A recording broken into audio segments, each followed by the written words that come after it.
В эфире информационный блог «Доброе утро, Таллин». У нас в гостях депутат Европарламента Яна Том. Здравствуйте. Доброе утро. В составе делегации Комитета по трудоустройству вы недавно посетили Вашингтон. И одно из намерений нынешнего президента – сократить количество иностранной рабочей силы в стране и выдаваемых рабочих виз. Как это может затронуть Европу и, в частности, Эстонию? Ну, на самом деле, не очень сильно. То есть процентов 10-15 людей, получающих рабочие визы в США из Восточной Европы, но в какой-то степени может. То есть новый лозунг президента Трампа – это «Buy American, Hire American», то есть «покупай американское, нанимай американцев». И он сейчас пытается бороться с иностранной рабочей силой и, видимо, находит понимание своих оппонентов в том числе. То есть это не та красная линия, за которую все будут бороться. Против крупный бизнес, потому что в основном крупный бизнес и промышленность держатся именно на иностранной рабочей силе. Они привозят, скажем, дешевую рабочую силу, не знаю, из Индии и Пакистана, налаживают производство, потом уходит, все это дело уходит в офшор. Это, конечно, не нравится Трампу, с этим он будет бороться. Эстонцев напрямую это не очень сильно касается. Что касается айтишников сектора IT, там наших больше, но они не пропадут в любом случае.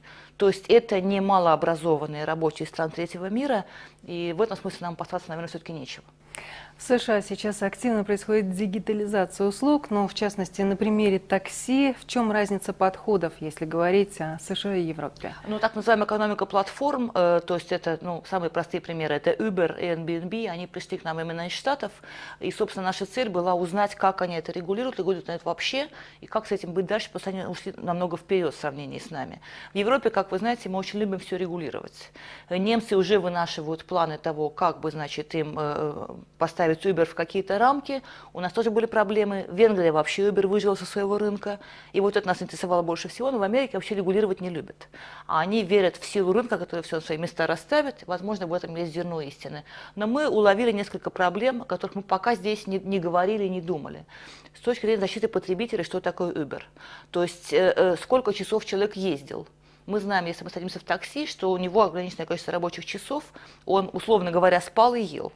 А там ограничений по часам в Штатах нет в принципе. Работать можно 100 часов в неделю и больше. И это касается и Uber тоже. То есть здесь как бы есть какие-то такие узкие места, о которых мы пока не говорили. Но для меня Uber или Taxify всегда были со знаком плюс, благодаря нарвским таксистам. Так, а потому что положительный момент? Там нет языковых требований. То есть у нас в законодательстве это не отношение клиент и обслуживающий персонал.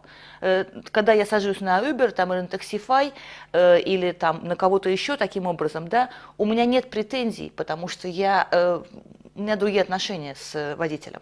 Это не отношение клиента и обслуживающего персонала. Надеюсь, что до этого наши законодатели не доберутся, и так это и останется. Но посмотрим, как будет, потому что в некоторых штатах, скажем, их выживали, потом они возвращаются обратно. Это все-таки хороший приработок, и после появления этих платформ в штатах резко упала безработица среди молодежи, что тоже очень хорошо.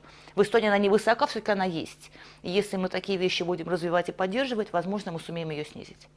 С приходом во власть Дональда Трампа было много ожиданий перемен во внешней политике. А что вы теперь скажете? Вы ведь задавали вопросы и, наверное, многое выяснили. У нас было много разных встреч, в том числе и в Сенате мы встречались с самыми разными людьми. Я бы сформулировала это таким не очень корректным образом. Система потихонечку пережевывает Дональда Трампа.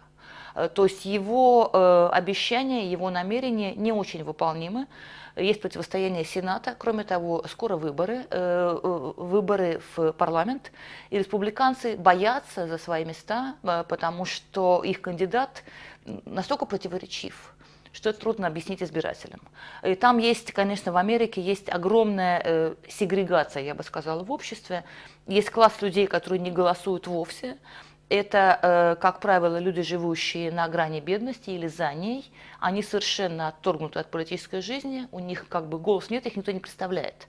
До них достучался во время президентской кампании Дональд Трамп, но теперь достукиваться до них некому.